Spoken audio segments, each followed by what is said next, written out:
Hallelujah. Thank you Jesus. प्रभु का धन्यवाद हो आज के दिन के लिए। और मैं आमोस की किताब पढ़ रही थी, उसका 5 अध्याय, उसका 23वां वचन। वहाँ पर जब मैं पढ़ रही थी, वहाँ पर प्रभु के वचन में लिखा है, जो लोग परमेश्वर के साथ सही नहीं चल रहे थे, जिनकी लाइफ प्रभु के साथ सही नहीं थी, उनका जीवन सीक्रेटली कुछ और था और पब्लिकली कुछ और था। सीक्रेटली वो गुप्त में कुछ पापों को कर रहे थे, गलत काम कर रहे थे, और पब्लिक में वो अपने आप को होली पर्सन शो कर रहे थे। आई एम ए होली, पवित्र शो कर रहे थे। और उनको वो आराधना भी कर रहे थे। और उनको प्रभु का वचन क्या कहता है जो ऐसी आराधना करते हैं। यहाँ पर लिखा है, जो लोग परमेश्वर के साथ सही नहीं चल रहे थे, सिर्फ दिखावे की वर्शिप कर रहे थे और इनसाइड कुछ और थे, उनको परमेश्वर का वचन कहता है अपने गीतों की कोलाहल। कोलाहल, जब आप कोलाहल को इंग्लिश में पढ़ोगे, बाइबल में पंजाबी में पढ़ोगे, वहाँ लिखा हुआ है रौला, इंग्लिश में लिखा है नॉइस, मीन्स शोर। अपने गीतों की नॉइस, ऐसा शोर जो मुझे अच्छा नहीं लग रहा, प्रभु के कानों को वो अच्छा नहीं लग रहा। आप बहुत सुरीले गीत गा रहे हो, बहुत आप ऐसे सोच रहे हो मेरे जैसी आवाज़ किसी की नहीं है।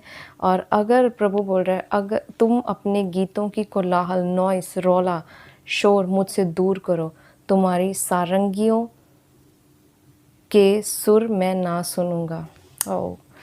और यहाँ पर साफ प्रभु के वचन में लिखा है, प्रभु ने बोला ये शोर मुझसे दूर करो, ये तुम्हारी सारंगी है, ये म्यूज़िक भी मैं सुनना पसंद नहीं करता हूँ।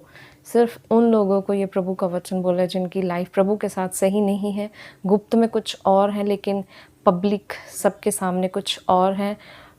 और उनको लग रहा है I am a best worshipper, और उनको लग रहा है मैं बहुत अच्छे गीत गा रहा हूँ, मेरी आवाज़ बहुत अच्छी है, मैं बहुत आत्मा से भरकर गा रहा हूँ, गा रही हूँ।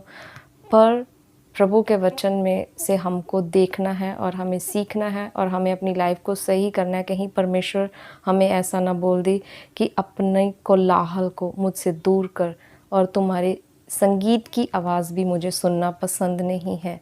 ओके। और हमारी लाइफ जो है वो प्रभु के साथ सही होनी चाहिए, ताकि जब आराधना हो, जब हम गीत गाएं, जब हम चाहे सुर ताल कैसे भी हों, जब हम प्रभु के लिए गाएं, जब हमारा जीवन सीक्रेटली और पब्लिक दोनों साइड पर बिल्कुल ट्रांसपेरेंट होगा, परमेश्वर के सामने ट्रांसपेरेंट होगा, और तब प्रभु हमारी आराधना को, वर्शिप को एक्सेप्ट करेगा, और वो प्रभु के कानों को अच्छी लगेगी, और प्रभु उसको सुनकर खुश होकर करूबियों पर विराजमान जो परमेश्वर है और जो सिंहासन पर बैठने वाला है, वो आपकी आराधना, चाहे आप अकेले ही रूम में अकेले ही क्यों नहीं आराधना कर रहे, ज़रूरी नहीं आप स्टेज पर हो और आप बहुत अच्छे से सुर में आराधना कर रहे हो, अगर आप अकेले भी अपने रूम में वर्शिप आराधना कर रहे हो प्रभु की, प्रभु को आपकी आराधना वहाँ पर ही पसंद आएगी और प्रभु का सिंहासन आपके पास आ जाएगा। प्रभु अपने सिंहासन के साथ आपके सामने, आपके पास आ जाएगा और प्रभु की उपस्थिति आपको घेर लेगी।